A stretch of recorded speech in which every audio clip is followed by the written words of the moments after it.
Right, so the manifold that came off wasn't in that bad a condition. There was a couple of issues with it, one being the snap studs.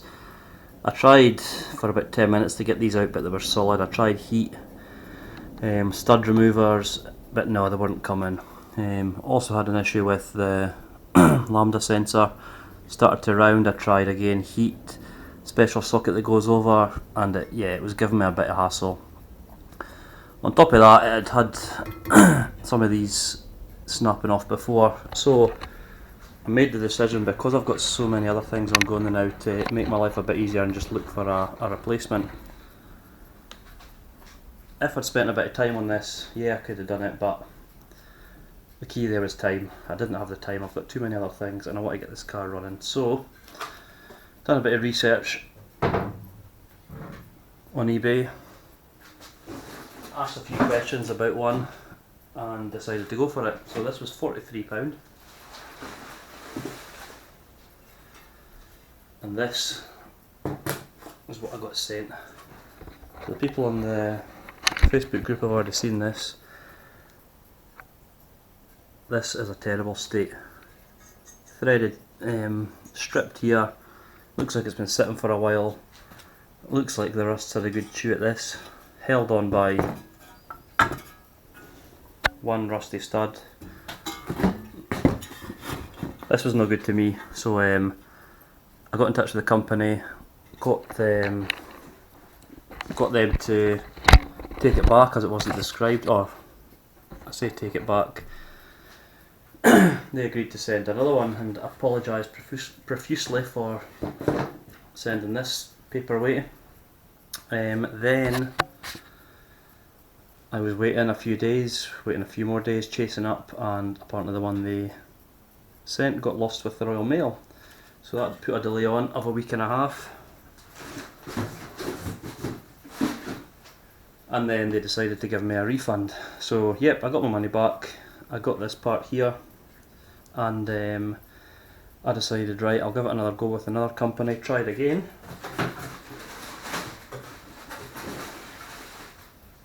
And success. This is a million miles away from what we've just seen. So nice decent heat shield there. Studs on the back, perfect and usable. And the underside, perfect. So we got there in the end. A lot of hassle, a lot of time wasted, but don't accept these things you get from these companies if they're not what you were expecting. So the lambda sensor, brand new one.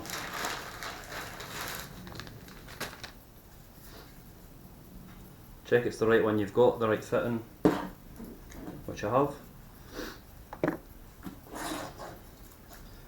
Right, so I'm not going to have the same problem in the future. I'm going to put some copper grease on the thread, but make sure you've got this crush washer here, because that's going to stop any exhaust gases getting out.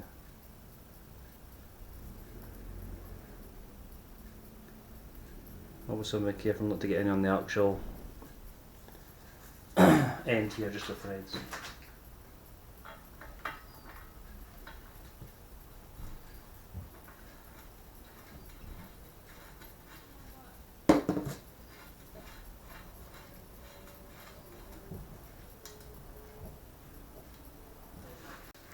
Right, so that's just screwed on by hand. The torque setting for this is 55 Newton meters, or 41 foot-pounds of torque. The lambda sensor socket, I said there, because it gets the wire on its side.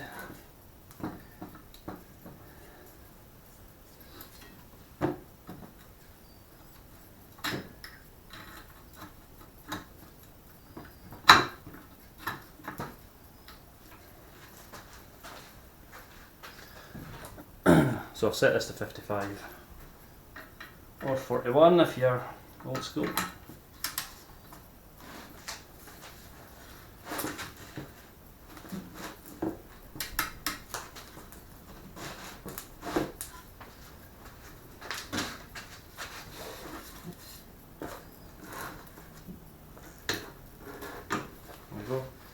obviously it helps if it's in a vice, but because I'm showing it to you guys on camera there, makes it easier here. So I've given the edge here a clean up just with a wire brush, so I get a smooth surface with the downpipe. Here a gasket.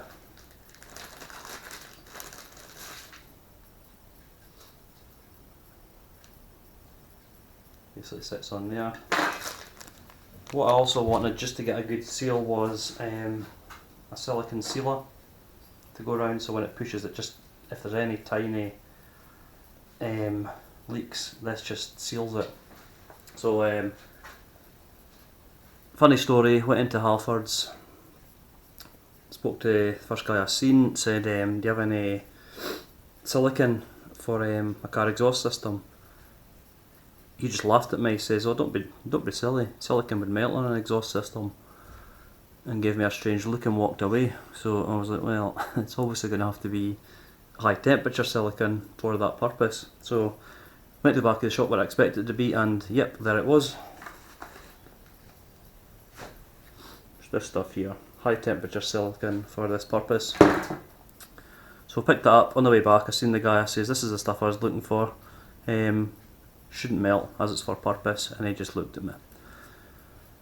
So yeah, Halfords, obviously not his department, but yeah. What I've also done is put copper grease on the studs here, and I had ordered new downpipe nuts to go on. So what I'm going to do is just get some of this sealant round here, round the same on the downpipe side. Get the gasket on and then join them together. I'm doing all this here because it's a lot easier feeding this down the open engine bay in the car than it is putting this on and then stretching up and trying to get spanners and sockets in.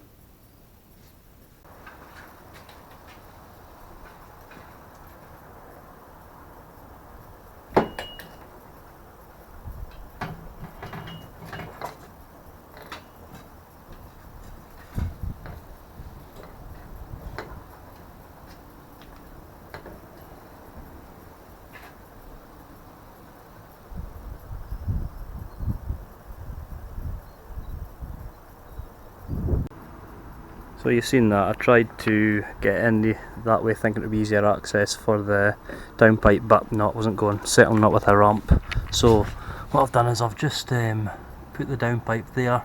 I've taken apart the manifold and the downpipe. I've put the downpipe here. That's sitting in place there, and it just means I can basically now get the manifold on here and fiddle a bit under there very awkwardly and get the bolts connected that way. But before I do that, I need to put on the new manifold gasket. So the gasket here, two sides, the smooth metal side goes towards the manifold and this side faces out the way. So yeah, let's go ahead and get that on just now.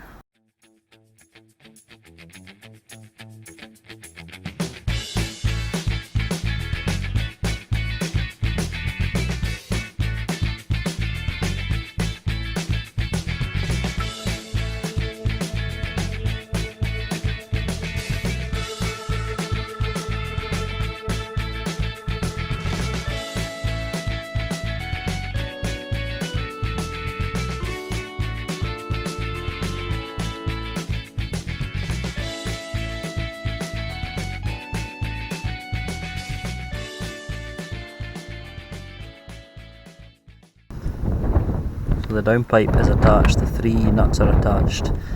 You can see there's hardly any room here, so I had to use a small one, a lot of patience, and yeah, dead fiddly.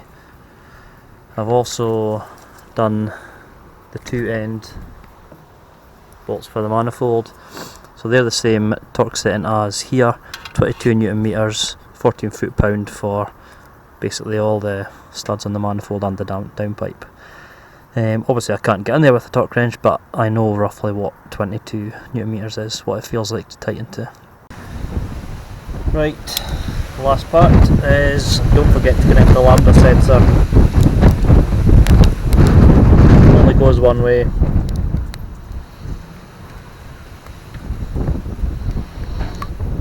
Click that on. Once I've got a few other things connected, when I get the manifold back on, I'll get this cable tied out of the way. So from underneath,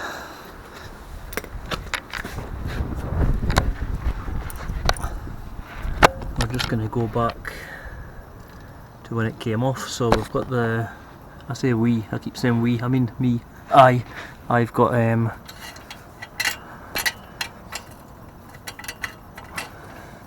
yep, I'll get that in a minute. I've got this clip to go back on here, and I've obviously got the catalytic converter and the rear box to attach. So I've got the cat and the rear section ready to go on, just by using the hangers, two hangers here, which just seen the last exhaust coming off. Hanger here, I'm going to clean that, put a bit of grease on that, likewise with that one, and then we can attach it to the front downpipe. Sorry guys, the wind's picking up here. So between the downpipe and the cat, I've got one of these gaskets, and what I'm going to do, same as what I did with the downpipe, just put a layer of the high temp silicon sealant on, just to give it a good seal, because when I've done this before with just this, it still had slight leaks, and it's a lot easier doing it here than it is when you're lying on your back under the cat.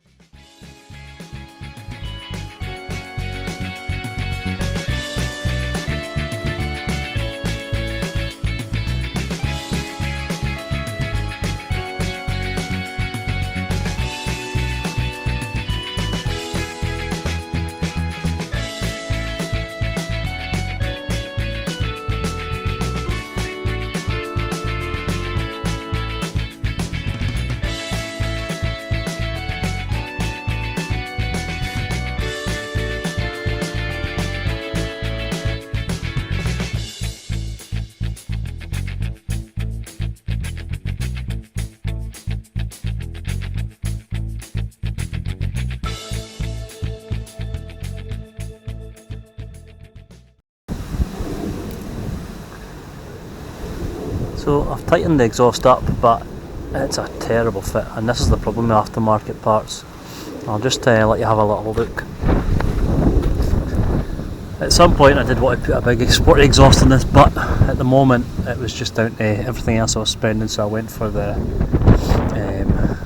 cheap option, which I could live to regret. So it's all tightened up. This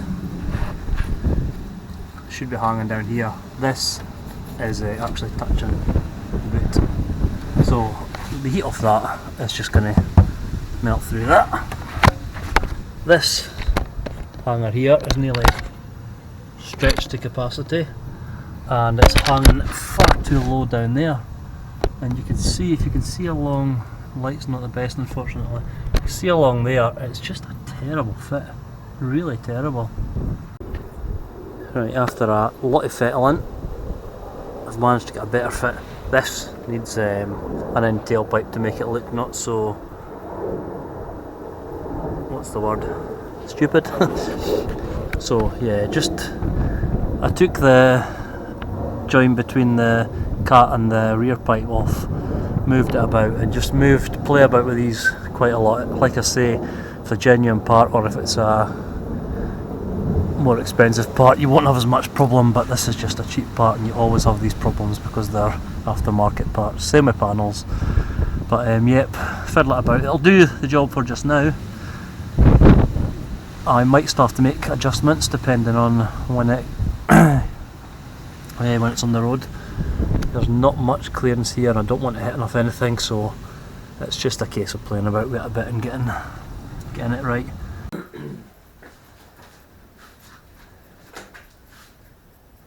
So it's done, the fuel exhaust system and the manifold and the lambda sensor. It's hard doing it without a pit, just awkward, and you know, you're in a confined space. Using a aftermarket exhaust system doesn't help. When I do a full restoration on that car after Eleanor, I'll be looking at getting a really decent system, but I just want to enjoy it just now. So the last one wasn't up to it, so this one means I can enjoy it for a while before I then go on to get a full sporty system. But yeah, what I thought would be a few easy ways of doing it turned out not to be easy ways of doing it, so learn the hard way. But that's what it's all about. You do get frustrated, you don't want to walk away, you want to sell it, you want to scrap it, and then 10 minutes later something goes your way and you love it again. It's strange. Unless you work with these cars, it's hard to explain, but anyone out there will know what it's like, the roller coaster of car restoration. So yeah, so I didn't put the injection unit and stuff back there because I'm doing another video at the moment on all the vacuum hoses and replacing a few bits and pieces there, so I've still to do work on that, and it goes on the same way you've seen it coming off, so I thought there's no point duplicating it. But the next video I will cover the one with the injection unit and the hoses, etc. Hopefully some of you got something out of this. There'll be a few mixed opinions about the exhaust I put on, I know, but this means I can drive it at the moment, and yeah, end of the day, if I don't like it, it'll come off and I'll replace it. So yeah, that's the fun in it. So thanks for watching. Hopefully you got something from this. Take care, and I'll see you in the next video. Cheers.